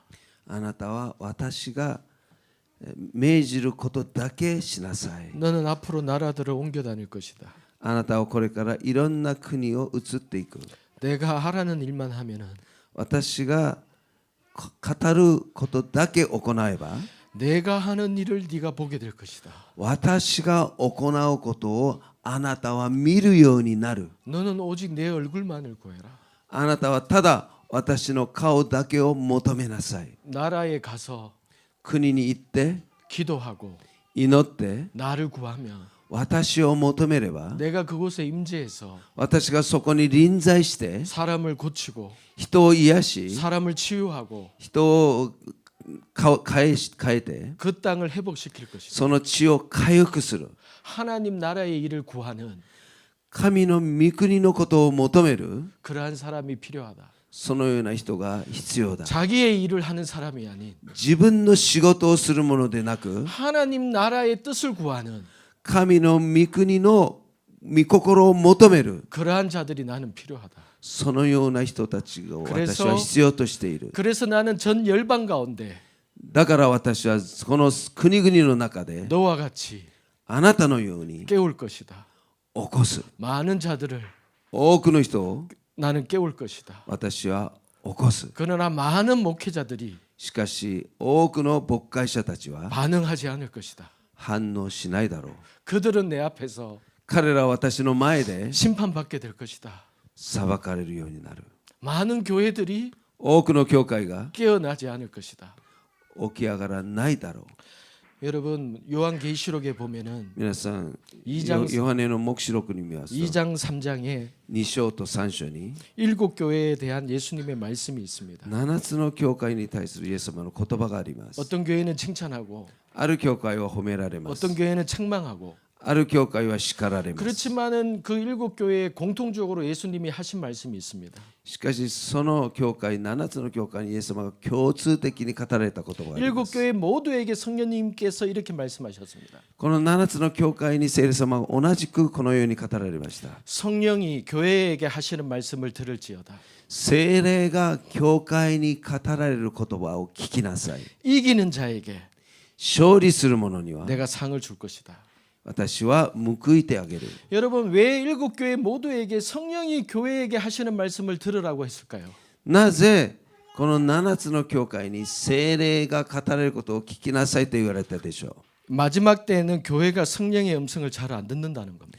終わりの時には教会が聖霊の声をあまり聞かなくなるという意味があります。 마지막 때의 교회의 특징은 終わりの時の教会の特徴は 대부분의 교회가 ほとんどの教会が 영적으로 잠든다는 겁니다. 霊的に眠ってしまうということです。 그러나 그 가운데 속에서 しかしその中で 하나님께서 主は 얼마간의 교회를 흔들어 깨우십니다. いくつかの教会を揺るがし起こします。 흔들어 깨우실 때에 반응하는 교회들이 있을 겁니다. 揺るがし起こす時に反応する教会があると思います。 흔들어 깨우실 때에 반응하지 않는 교회들은 더 많습니다. 揺るがし起こす時に反応しない教会の方がもっと多いかもしれません。 하나님께서 저에게 그것을 말씀하셨습니다. 主は私にそれを語られました。 그래서 그때부터 その時から 하나님이 하라고 하는 일만 하기로 했습니다. 主がしなさいと言われることだけすることにしました。 대만에서 기도를 2년 동안 배우고 나서 台湾で2年間祈りを学んでから 하나님께서 말레이시아로 가라고 하셨습니다. 主はマレーシアに行きなさいと。 말레이시아에는 マレーシアには 제가 속한 선교 단체의 본부가 있었습니다. 私が所属している選挙団体の本部がありました。 겉으로는 저는 본부 사역자로 들어가게 되었습니다. 外見ではその本部の働き人として入りました。 근데 하나님께서 저에게 그 일이 네 일이 아니다라고 し 말씀하셨습니다. かし主は私に語られます。その働きはあなたの仕事じゃない。 너는 기도하고 예배하는 것이 너의 일이다라고 あ 말씀하셨습니다. なたの仕事は祈り礼拝することだ。 그래서 오후 5시에 본부 사역이 끝나면은 ですから午後5時にその本部の仕事が終わると 저는 집에 가서 私は家に戻って 하나님이 하라는 일을 하기 시작했습니다. 神様がしなさいと言われることをしました。 거실에 찬양을 틀어놓고 リビングで賛美を鳴らして 새벽 2시, 3시, 4시까지 기도했습니다. 朝2時、3時、4時まで祈り続けました。 기도하다가 잠들기도 하고 祈っていってまたもう眠ってしまったと 그리고 か 나서 새벽에 일어나서 기도하기도 하고 また朝早く起きて祈るとか 그래서 밤새 내내 자는 둥 마는 둥 했었습니다. ですから夜中がもう寝ているか寝ないかわからないぐらいの状況でした。 그러면서 하나님께서 더 깊은 기도를 가르쳐 주시기 そ 시작했어요. して主はもうそこでもっと深い祈りを私に教えてくださいました。 이번 일정 가운데 今回の日程の中で 제가 얼마나 많은 것을 풀어놓을지는 모르겠지만 私がどのぐらいの時間が与えられるか話ができるかわからないんですけど 제가 최대한 핵심적인 부분을 私は一番革新的なことを 나누어 드리겠습니다. 分かち合いたいと思います。 나눌 간정도 너무나도 많지만은 分かち合い証がもうありすぎるんです。 중요한 것 몇 가지만 말씀드리겠습니다. で重要なことは確かにシェアしたいと思います。 여러분 하나님께서 요한복음 10장 10절을 저에게 묵상하라고 하셨습니다. 主は私にヨハネの10章の10節をこれを黙想しなさいと言われ 그 ました。 10장 10절에 보면은 도둑이 오는 것은 도둑질하고 죽이고 멸망시키는 것뿐이라고 말씀하셨습니다. ここに盗人が来るのは盗みそして殺し滅ぼすためであるという。 예수님이 이 땅에 오신 것은 양으로 생명을 얻게 하고 더 풍성히 하려고 함이라라고 말씀합니다. イエス様が来られたのは羊に命を与えそれをもっと豊かに与えるためだと語られます。 여러분 예수님이 이 땅에 오신 목적은 양으로 생명을 얻게 하고 皆さんイエス様がこの地に来られたのは羊に命を与える。 즉 우리로 하여금 하나님의 자녀가 되게 하고 ですから私たちを神の子供として、なさせることです。 그런데 더 풍성한 것을 경험하게 하기 위함이라고 し 말씀합니다. かしもっと豊かな命を味わわせるためだと言われます。 그런데 제가 아는 제 주변의 많은 성도들과 그 당시까지의 그 이전의 저의 모습은 しかし私が見たらこの多くのクリスチャン、そして以前の私の姿は 우리 주변에 풍성함을 경험하는 사람들은 많지 않습니다. その本当に豊かな命を味わっている人をあんまり見当たらないです。 그래서 많은 성도들이 지치고 타협하고 절망합니다. ですから多くの信者はもう疲れ妥協して生活しています。 예수 믿는 것이 뭐 그냥 뭐 이런 거지 뭐. まあ信じるって信仰生活ってこういうもんじゃないの？ 뭐 대부분 다 이런 것 같아. みんなそうじゃないの？ 말씀은 말씀이고 御言葉は御言葉だけど 현실은 달라. 現実は違うよ。 그래서 교회 가서 말씀은 듣지만은 教会で御言葉を聞いても 현실 속에서는 달라. 現実はまた違うよ。 대부분 이렇게 생각하면서 살아갑니다. ほとんどがこのように思いながら生活 그게 しています。 교회 안에 있는 많은 성도의 믿음입니다. これが教会にいるほとんどの信者の信仰です。 말씀과 현실이 다르다는 믿음. 御言葉と現実は違うという信仰です。 그래서 그들은 그 믿음대로 되는 것입니다. ですから彼らは自分の信仰の通りに生きていきます。 하나님께서 저에게 그 말씀을 묵상하게 하시면서 主は私にこの御言葉を思い巡らせて 이 くださ 땅에 い。 있는 하나님의 자녀들이 그러한 모습을 너무 안타까워하신다고 この 말씀하셨습니다. 地上のクリスチャンたちがそのような生活をしていることを主が本当に苦しんでおられる。 하나님은 실제로 우리가 풍성하기를 원하십니다. 主は実際に私たちが豊かな人生を歩んでほしいと思っておられま 그런데 す。 우리가 왜 그렇게 풍성하지 못한 것인가에 대해서는 우리는 그렇게 파고들어서 알려고 하지 않습니다. しかし私たちはなぜ自分の人生が豊かな人生じゃないのかに対してのあんまり悩みもしません。 예수님이 요한복음 10장 10절에서 도둑이 이미 와 있다라고 말씀합니다. その前に直前に主はもう泥棒はもうすでに来ていると語られています。 도둑이 와 있는 현장에 예수님이 초림하셨던 겁니다. この泥棒がすでに来ているところにイエス様が書臨されたんです。 여러분 우리의 삶 가운데 皆さん私たちの人生の中で 끊임없이 도둑이 있습니다.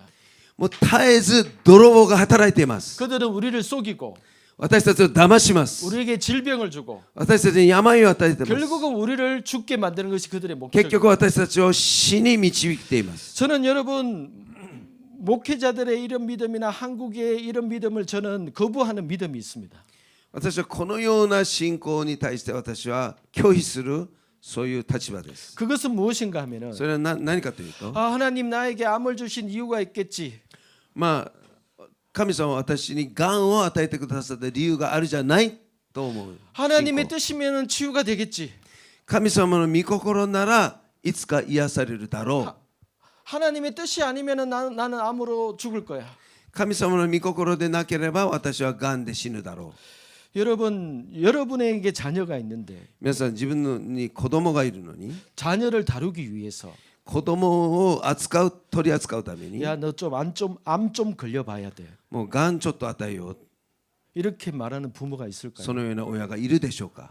악한 부모라도 悪い親でも 악한 부모라도 悪に満ちた親でも 자기 자식에게 그렇게 하지 않습니다. 自分の子供にはそうしません。 하물며 하나님께서는 우리에게 절대 그러실 분이 아닙니다.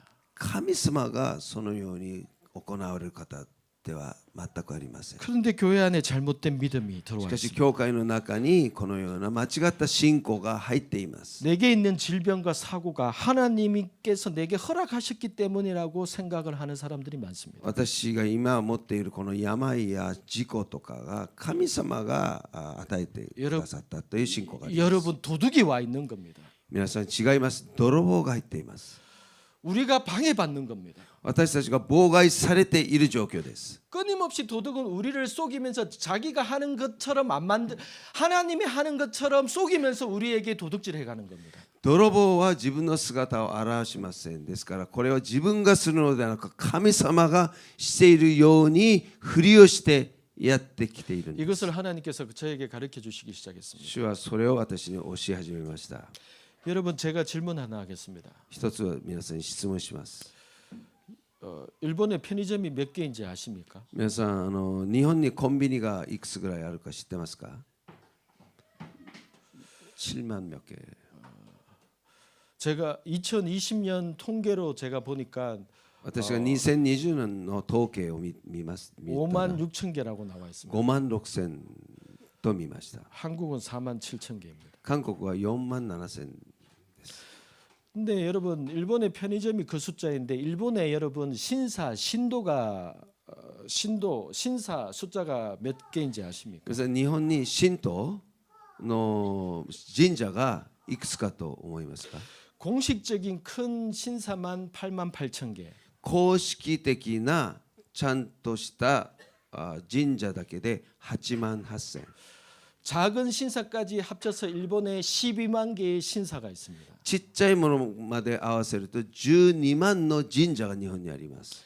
여러분 제가 왜 이런 얘기를 하는가 하면은 皆さんなぜ私がこのようなことを言うかというと 하나님께서 저에게 神様は私に 너가 기도하는 あなたが祈る 나라와 国と 네가 속해 있는 환경과 あなたが所属している環境と 그곳에서 네가 기도할 때에 そこであなたが祈るときに 어떤 일이 일어나는지 どのようなことが起きるか 알아야 된다라고 말씀하셨습니다. 知らなければならないと言われます。 영적인 세계에서 어떤 일이 일어나는지 霊の世界でどういうことが今起きているか 네가 알지 못하면은 あなたが知らなければ 너는 속을 것이고 빼앗길 것이다. あなたは騙されてそして奪われてしまうだろう。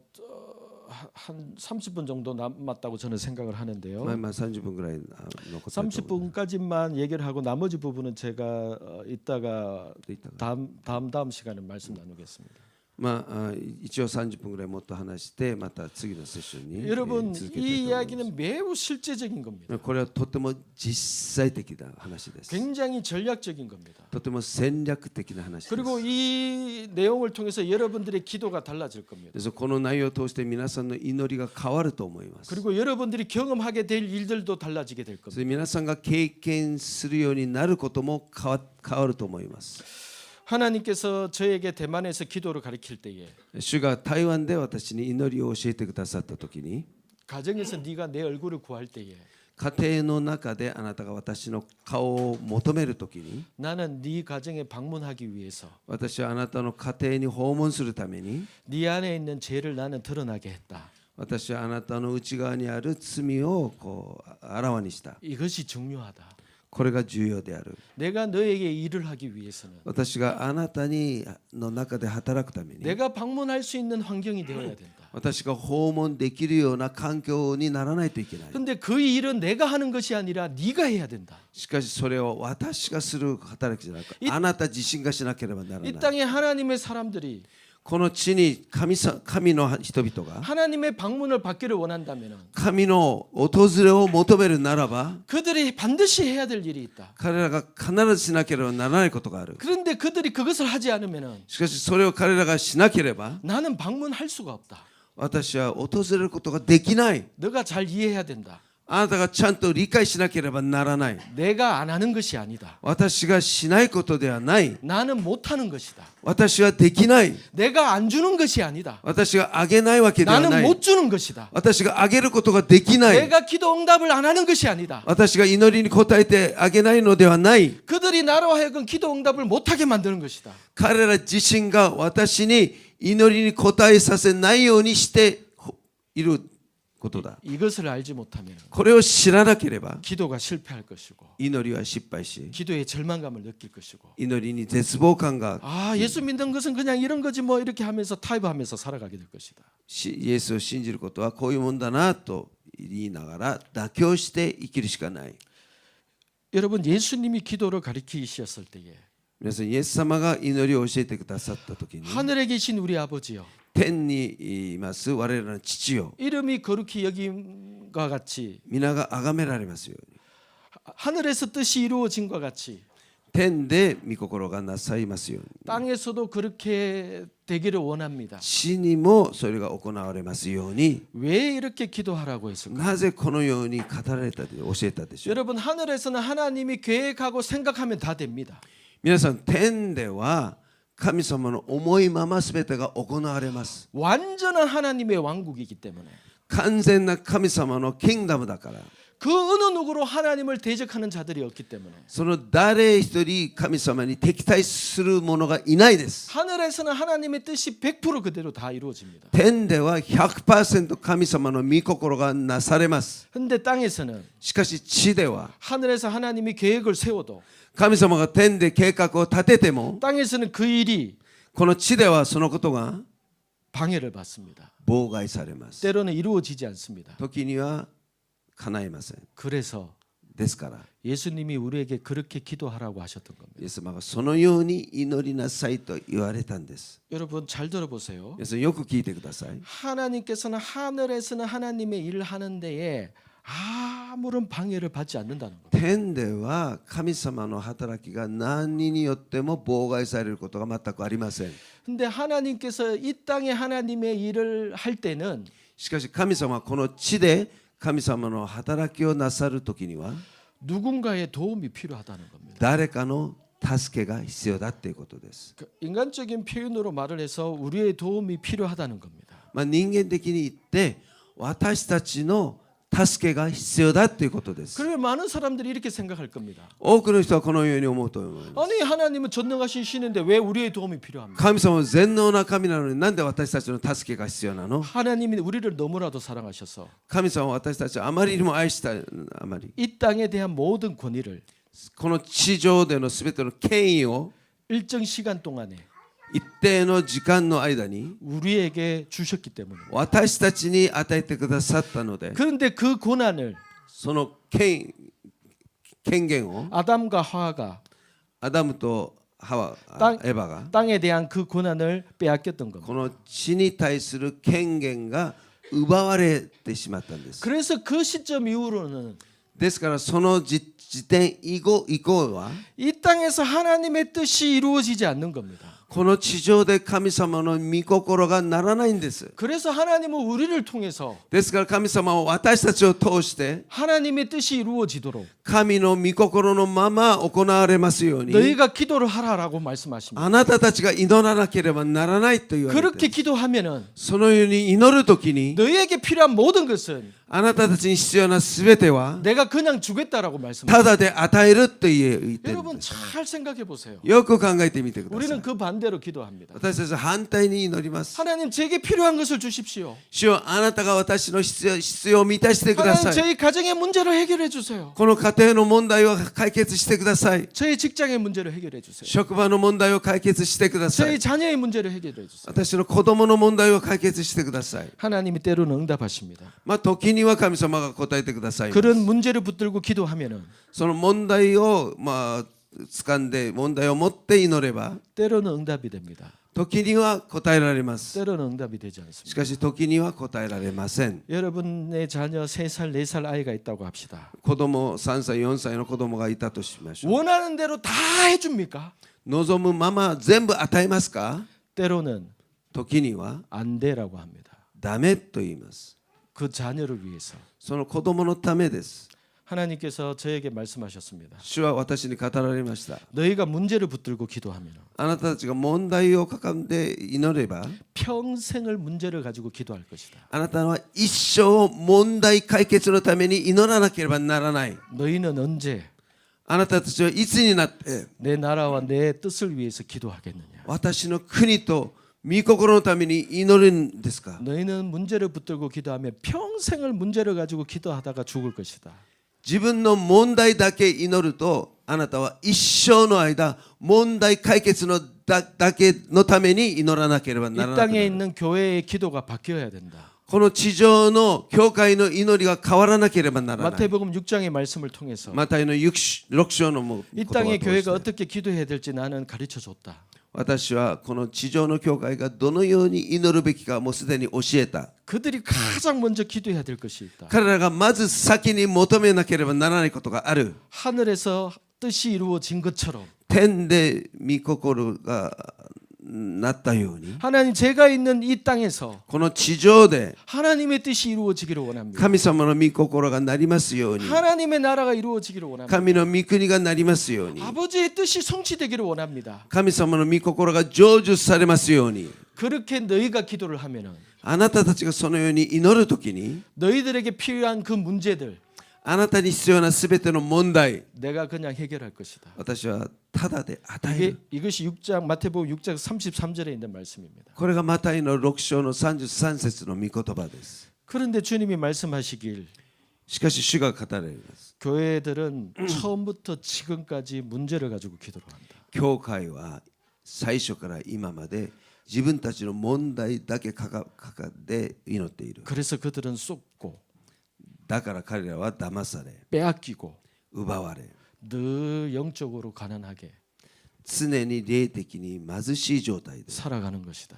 生きている 나는 말씀대로 이루어가는 분이다. 私は御言葉の通り行われる神だ 너희가 먼저 그것을 위해서 기도하지 않으면은 あなた方がまず先にそれを求めないと 내가 안 주는 것이 아니라 私が与えないのではなく 너희들은 빼앗길 것이다. あなたたちは奪われてしまう 너희들은 속을 것이다. 騙されてしまう 그래서 현재 너희의 삶이 그런 것이다. だから今あなたたちの人生がそのようなものだ 지금부터 하려고 하는 내용이 굉장히 중요한 내용인데 これからの話もまたとても重要 중요한 な話で 내용은 す 처음 시작부터 하는 게 좋을 것 같습니다. まあ最初から重要な大事な話した方がいいと思います 그래서 오늘 이 시간에는 여기까지 まあですからこの時間はここまで 나누고 分かち合って 중요한 내용은 다음 제 타임 때에 나누겠습니다. またもっと重要な内容は次の時間に 여러분 이 시간 마무리를 하면서 이렇게 기도하기를 원합니다. まあこの時間をまとめながらこのように祈りたいと思います 하나님이 우리의 기도를 바꾸시기를 원하십니다. 神様は私たちの祈りを変えたいと思っておられます 그동안 여러분들이 기도하면서 느꼈던 절망감과 실망감 今まで皆さんが祈りの中で祈りながら覚えたその絶望感と失望感 우리가 하나님에 대해서 오해했기 때문입니다. それは神様に対して誤解していたからです 우리가 이 세상을 모르기 때문에 그렇습니다. 私たちこの地を知らないからです 우리가 하나님에 대해서 모르기 때문에 그렇습니다. 神様に対しても知らないからです 하나님은 내가 생각하는 그런 분이 아닙니다. 神様は私たちが思うそのような方であり 언제나 ません 내 생각과 이성과 그것을 뛰어넘는 분이십니다. いつも私たちの思いと理性を乗り越える超越の神様です 그런데 하나님의 약속은 영원합니다. しかし神様の約束は永遠です 우리가 변할 뿐인 겁니다. 変わるのは私たちです 요거 한 가지만 얘기하고 마치겠습니다. これだけちょっと話して 이스라엘 백성이 가나안 땅을 차지하기 전에 하나님은 모세와 여호수아에게 이미 그 땅을 주었다라고 말을 했습니다. 主はイスラエルのモーセとヨシュアにもうすでにそのカナンの地を与えたと語られました 40년 광야 생활 하는 동안 내내 모세에게 나는 이 땅을 그 땅을 가나안 땅을 이미 너희에게 주었다라고 얘기를 했습니다. この40年間のアラノの生活の中で主はモーセにいつも語られましたこのカナンの地をあなたに与えた 그런데 여러분 실제적으로 이스라엘 백성들은 그 땅을 차지하지 못했습니다. でも皆さん現実的なその地を彼らが所有してなかったです 그럼 하나님은 거짓말하셨습니까? 神様は嘘ついたんですか 하나님이 내 능력 부족이다. 나도 이럴 줄 몰랐다. 미안하다. 그렇게 말씀하셨습니다. 神様はごめんね私の能力が足りなかったのであげることができなかったと神様は言われますか 가나안 백성들이 생각보다 너무 강하네. 미안하다. 이렇게 생각했을까요? カナンの住民たちも思ったより強すぎるねと神様は言われたでしょうか 하나님은 이미 아브라함 때부터 이 땅을 내가 너희에게 주었다라고 약속하셨습니다. 神様はすでにアブラハムの時期からこの地を与えたと言われます 근데 아브라함이 그 땅에 들어가 보니까 이미 그 땅은 주인이 있는 땅이었습니다. しかしアブラハムが入ってみたらすでに住んでいる人がいたんです 그럼 주인이 있는 이방 족속이 차지한 그 땅을 하나님의 백성에 주는 데는 하나님의 방법이 있는 겁니다. この異邦人たちが所有している神様が約束されたその地位を取り戻すには神様の方法があるんです 하나님의 방법과 전략대로 할 때에 그 땅이 우리의 땅이 되는 것입니다. 神様の方法と戦略によって私たちが従順するときにそれは私たちの地となるんです 그런데 어쨌든 이스라엘 백성들은 현실 속에서는 그 약속을 받지를 못했습니다. しかしイスラエルの人は現実の中ではその地をもらうことができなかったです 하나님은 거짓말 하신 게 아니라 이스라엘 백성들이 하지 못했던 겁니다.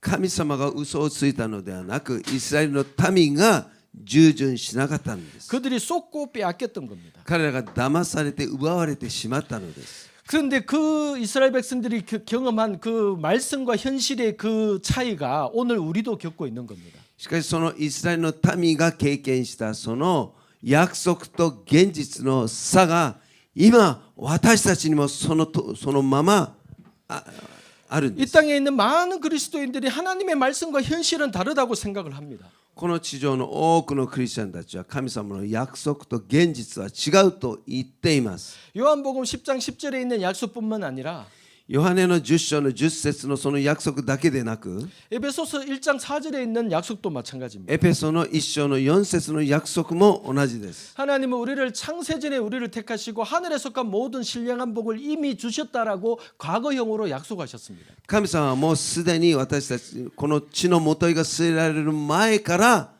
私たちにこのすべてを与えてくださったと宣言しています。 여러분 말씀을 잘 보세요. 하늘에 있는 모든 신령한 복을 이미 우리에게 주셨다라고 이야기를 합니다. 天にあるすべての霊的な祝福をもうすでに与えたと宣言しているんです。 여러분 뭐 받았는지 여러분 뭐 주문해서 꺼내 보시든지 내가 뭐 받았다라고 여러분 한번 말씀을 해보세요. 皆さん自分がどういうその天に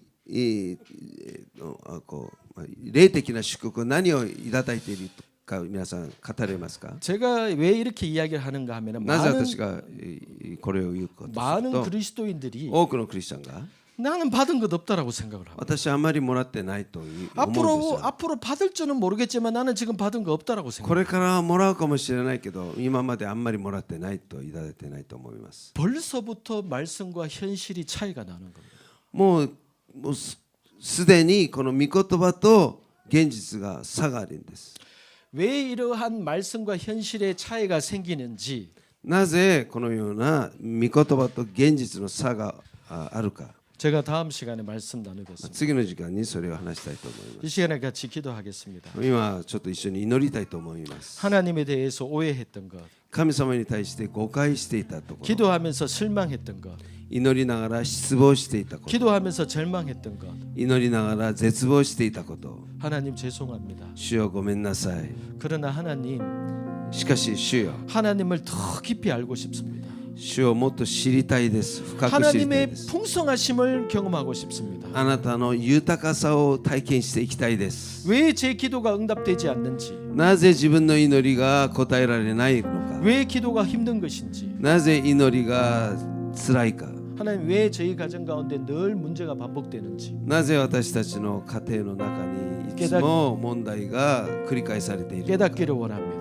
悟らせてください。 성령 하나님, 聖霊様、 이것 가운데 방문하여 주시고 ここに訪問してください。今 아버지의 마음을 父の御心、 더 풍성하게 豊かに豊かに 우리에게 가르쳐 주십시오. 教えてください。 듣기를 원합니다. 聞きたいです。 깨닫기를 원합니다. 悟りたいです。 아버지를 더 원합니다. 父をもっと求めます。 거룩한 예수님의 이름으로 기도합니다. 聖なるイエスの皆によってお祈りします。アーメン。ハレルヤ。はい、しばらく、今日メッセージを思いながら、祈りたいと思います。とても、重要なメッセージを、今日語られました。もうすでに聖霊様が、皆さん一人一人の心に語られたと思います。あと10分ぐらいの間、ちょっと静かに主と会話してください。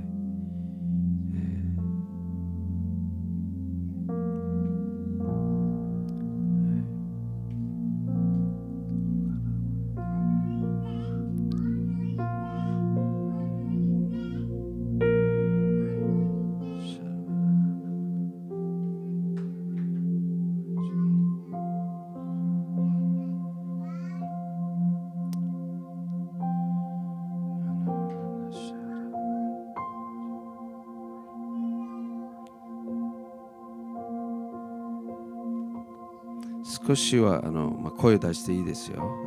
そんなにやっぱり自分の耳には聞こえる声で祈った方がいいと思います。自分の耳には聞こえるぐらいの声を出して、主と会話してください。主と話してください。シャバララカララバラチュニババチュチュニ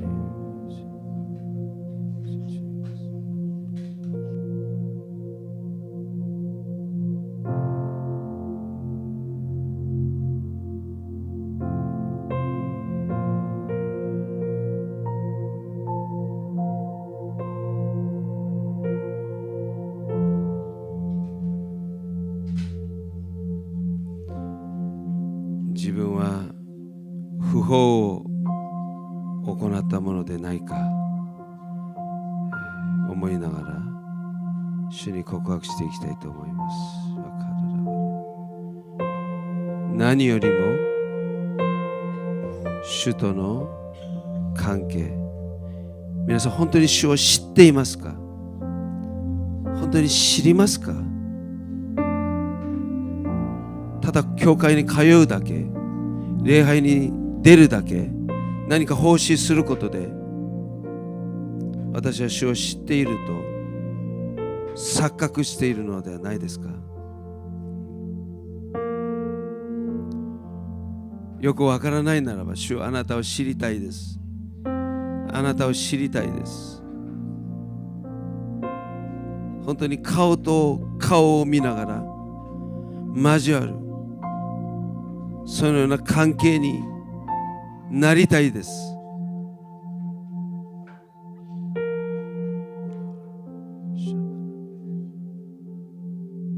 主はあなたを知りたいです。あなたを知りたいです。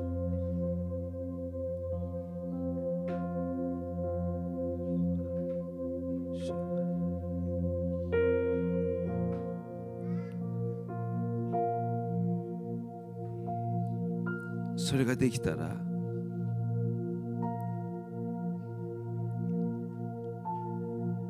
私たちは安定感を持ちます。常に人を見るのは主との関係が薄いからです。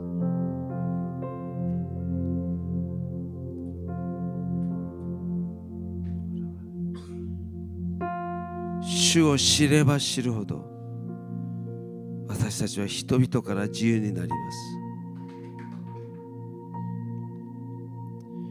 主はあなたを知りたいです。主はあなたを知りたいです。主は私を憐れんでください。憐れんでください。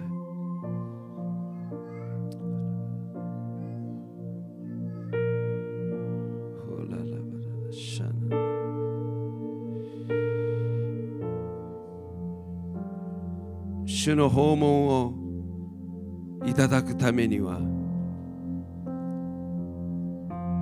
霊的に私たちが片付けなければなりません。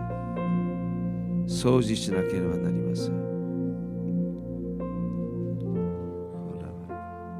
ですからすべてのリバイバルには必ず悔い改めから始まります。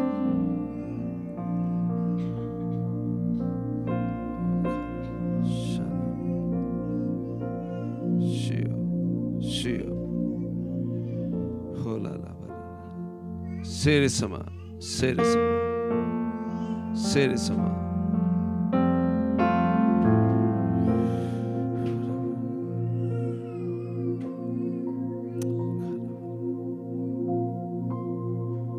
私たちの罪を教えてください。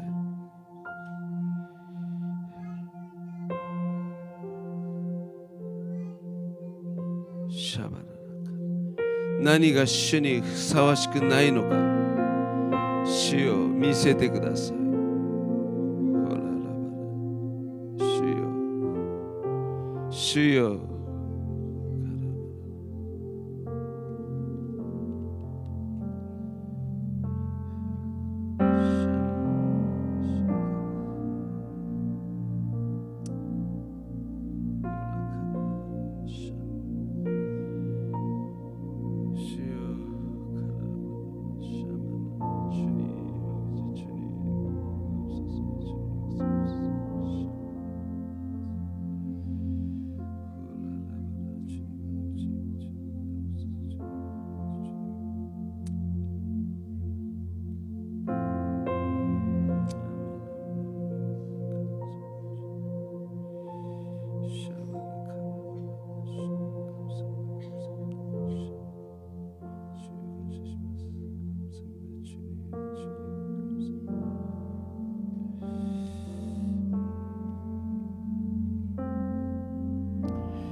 愛する天のお父さん、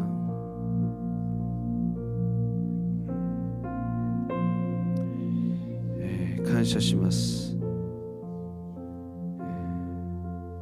この朝、張先生を通して私たち一人一人に深く深く私たちの隠されている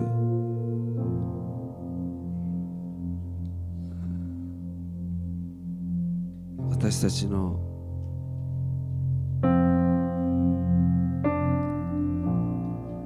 本当の姿を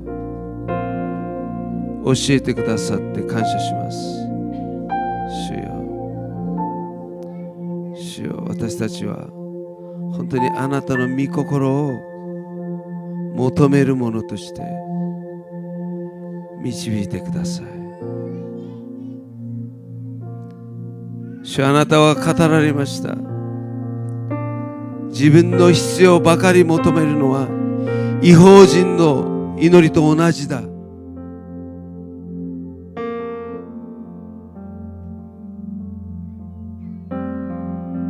皆さん、もしかして以前にお寺に行って神社に行って祈っていたその祈りの内容と今私たちが祈る内容が変わらないならば、それは何の意味があるでしょうか。それは誰でも、宗教的な人なら誰でも祈る内容です。自分の必要だけを求めるならば、神様との何の関係もない状況に過ぎないです。私たちは神の国とその義を、神様の御心を求める使命で私たちはこの地上に存在しています。神様はその神様の御心を行う、そのような者たちを必要としておられます。主よ、私がそのような存在とならせてください。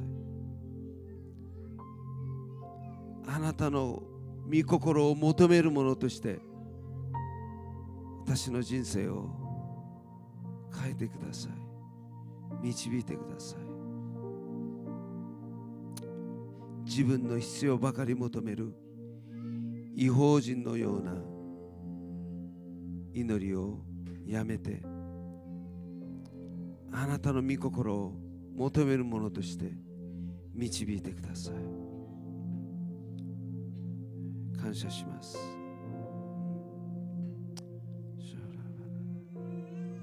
そのような私たち一人一人とならせるために、主よ、あなたがこのような素晴らしい機会を与えてくださったことを感謝します。すべてを委ねます。感謝して主イエスキリストの皆によってお祈りします。アーメン。ハレルヤ。主を感謝します。主を感謝します。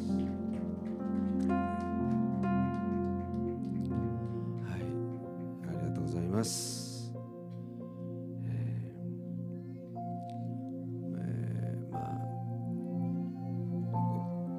ちょっと心が重たいです。代表にある、泣きながら今悔い改めています。